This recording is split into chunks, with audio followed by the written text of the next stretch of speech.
นี่งูกินงูทุกคนนี่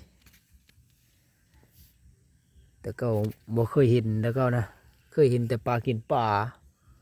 งูกินกบงูกินเขียดจะเคยเห็นอยู่พี่น้องเอ้ยมาวันนี้งูกินงู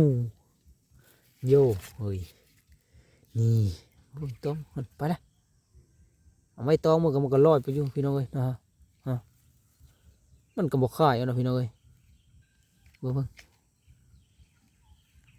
ข่ายบ่ได้แล้วฉันนี้สิพี่น้องเบิ่งจากลักษณะนี้มันน่าจะข่ายบ่ได้แล้วฉันนี้นี่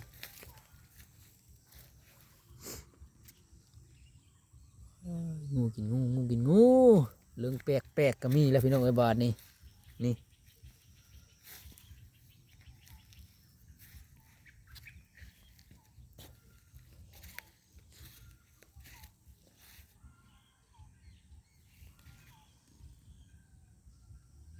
นี่